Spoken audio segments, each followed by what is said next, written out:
We are here in Trafalgar Square, 100 years after the British first deployed their solution to trench warfare, codenamed the tank.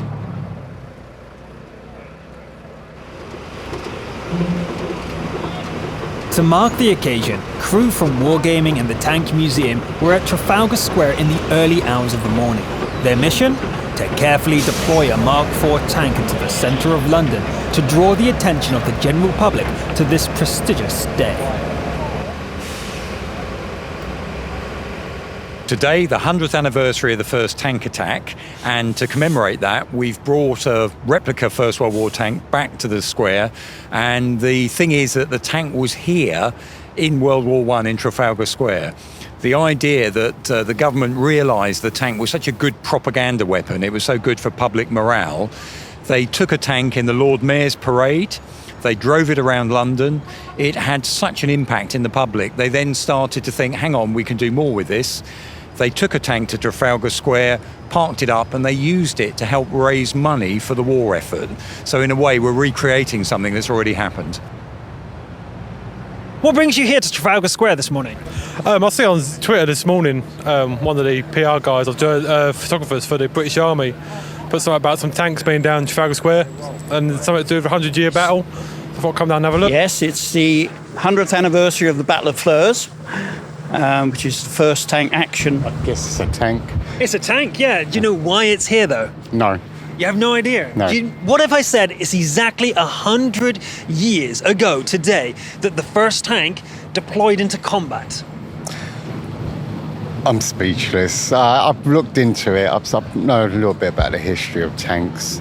Yeah, the Battle of the Somme was exactly 100 years ago today, and that's why we have a tank here. What do you think of the tank, the Mark IV? It's brilliant. It's absolutely beautiful. I wish I could get inside it. I wanted to ask this morning, but you were all setting up and it was, just a tad busy. It is a replica, yes.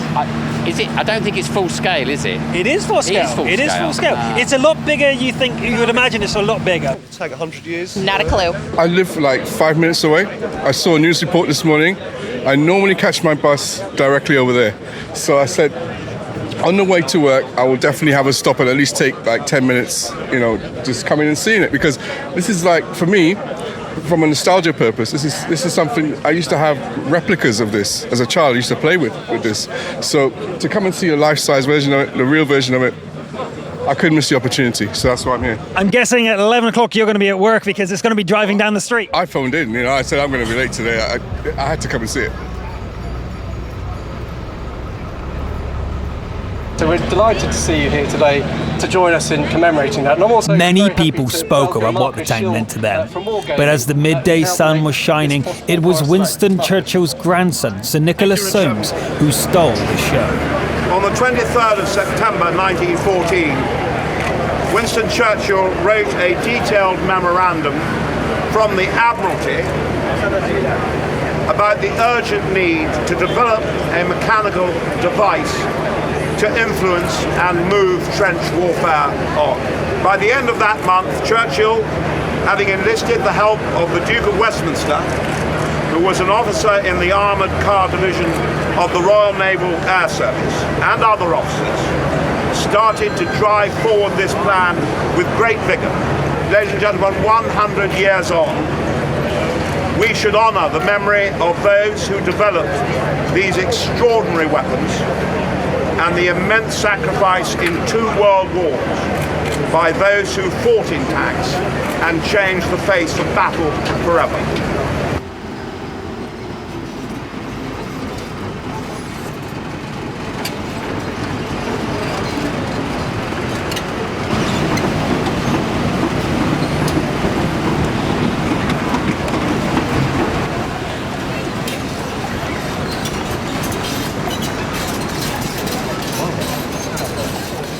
Just up to the centre, please, guys. Today, you guys have seen a tank in Trafalgar Square. It's a very special moment for me. It's a special moment for all of us. Trafalgar Square, for those of you who don't know, is the heart of our national life. It's where we come together to party. It's where we come together to protest. It's where we come together to mourn and celebrate and commemorate. And today we're commemorating one of the most important British innovations in our history, the birth of the tank, its arrival on the battlefield in 1916. They go on, of course, to dominate warfare in the 20th century. I've read a lot of letters that have been written by the German soldiers. They found these tanks terrifying. They'd never seen anything like it. These lumbering beasts coming towards them, inexorable, charging across the battlefield. So for both sides, the tank loomed very large. In World of Tanks, we're celebrating this great date, 100 years anniversary of the first tank battle, in all the platforms. On World of Tanks PC, just today, the special event started called Convoy. On consoles, we also have started today a special event called Trench Warfare, where players will drive actual Mark 1s. There will be as well a special map created specifically for commemorating one of the big battles of the First World War.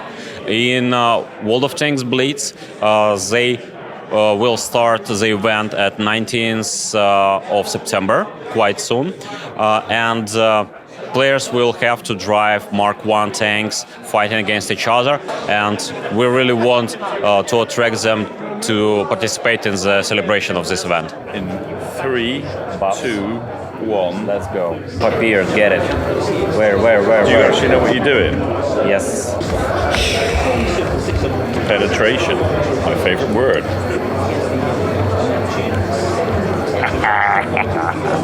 I may actually be dying. I'm afraid I'm dead. What have you thought about the day-to-day, especially the Mark IV driving down on London, central London?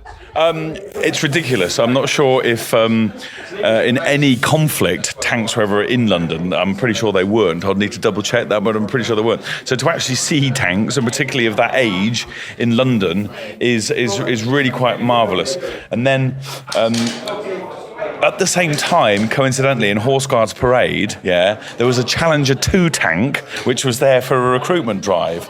And so then we thought on our feet and had the Mark 1 tank replica delivered to Horse Guards Parade, and then you literally had the Mark 1 tank next to the Challenger 2. Like 100 years of tanks, the A to Z of British tanks were right there. And so that was the point that I whipped a tear from my eye. It was amazing.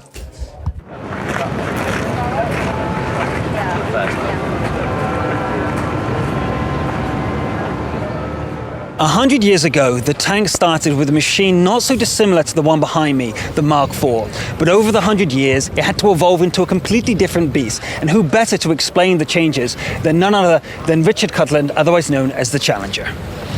Hi Luke, I mean, where do we even start to go to do the comparisons to that? There is no comparison. And of course what we have to appreciate is that the Mark IV, one of the first ever vehicles was there, and its intention of it on the battlefield was to cross obstacles. That was what it was all about.